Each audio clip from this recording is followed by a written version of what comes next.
Hello दोस्तों, स्वागत है आपका महानदी क्लासेस यूट्यूब चैनल पर।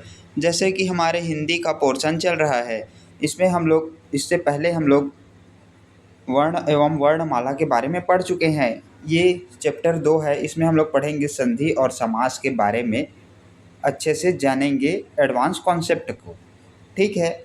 ऐसे प्रश्न आपके CG TET, C TET, UP TET, REET और अन्य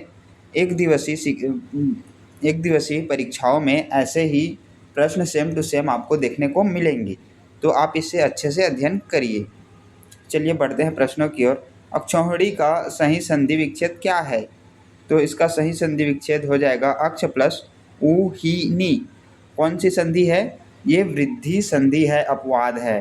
ठीक है। ये बहुत ही इम्पोर्टेंट हो जाता है आपकी परीक्षा के दृष्टिकोण से। ठीक है। न्यून का सही संधि विच्छेद क्या है? न्यून का सही संधि विच्छेद होगा नी प्लस ऊन। ये कौन सी संधि होगा? ये होगा यड़ संधि। वाक्जाल में कौन सी संधि है? तो इसमें है व्यंजन संधि। इसका संधि विच्छेद होगा वाक प्लस जाल। आप इसे अच्छे से याद रखिएगा। गवाक्ष का सही संधि विच्छेद क्या है? गो प्लस अक्ष। निष्कपट में कौन सी संधि है? निष्कपट में विसर्ग संधि है। इसका सही संधि विच्छेद होगा नि प्लस कपट। महोदय में कौन सी संधि है? इसमें है गुण संधि। सच्चिदानंद का संधि विच्छेद क्या है? सत चित प्लस आनंद। ये क्या होता है? सच्चिदानंद। चलिए बढ़ते हैं अगले प्रश्नों की ओर। आप हो सके तो इसका स्क्रीनशॉट ले लें।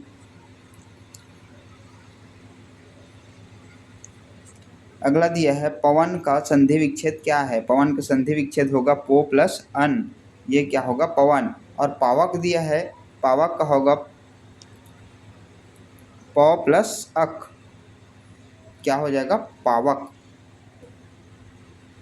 प्रत्येक में संधि का नाम बताइए। प्रत्येक में कौन सी संधि लगी है? तो इसमें यड़ स्वर संधि लगा है।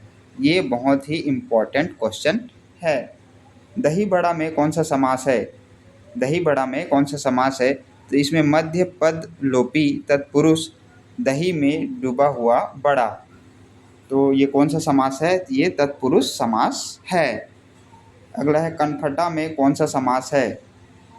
कनफटा में है बहुव्रीहि समास। ये बहुत ही इम्पोर्टेंट है। ये आपको परीक्षा में सेम टू सेम देखने को मिल जाएगा, क्योंकि आगामी के परीक्षा में स्तर थोड़ा कठिन हो गया है। तो इस प्रकार के प्रश्न पूछे जा रहे हैं। पशु बलि में कौन सा तत्पुरुष है? तो पशु के लिए बलि, इसमें है जहाँ पर अलगाव वाला शब्द आता है वहाँ पर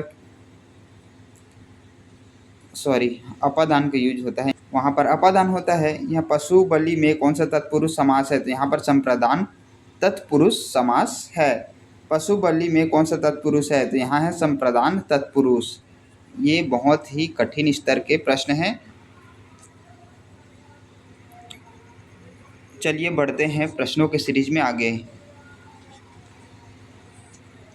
अगला दिया है पशु बलि में कौन सा तत्पुरुष समास है? अभी पढ़े हैं तत्पुरुष, संप्रदान तत्पुरुष। नवरत्न में कौन सा समास है? जैसे कि संख्यावाचक शब्द आ जाता है, उसमें कौन सा समास होता है? उसमें होता है द्विगु समास होता है। यथाशक्ति में कौन सा समास है? इसमें है अव्ययी भाव समास। यथाशक्ति के क्या हो जाएगा? शक्ति के अनुसार। आजन्म में कौन सा समास है? आजन्म में है अव्ययी भाव समास है। लंबोदर में कौन सा समास है? इसमें है बहुव्रीहि समास। भाई बहन में कौन सा समास है? इसमें है द्वंद्व समास। द्वंद्व समास के कितने प्रकार हैं? तो द्वंद्व समास के 3 प्रकार हैं, इतरेतर, समाहार और वैकल्पिक। ठीक है। तो दोस्तों, आप लोग को हिंदी सीरीज के ऐसे ही प्रश्न आप लोग को मिलते रहेगा। आप हमारे चैनल को सब्सक्राइब जरूर कर लीजिए। धन्यवाद।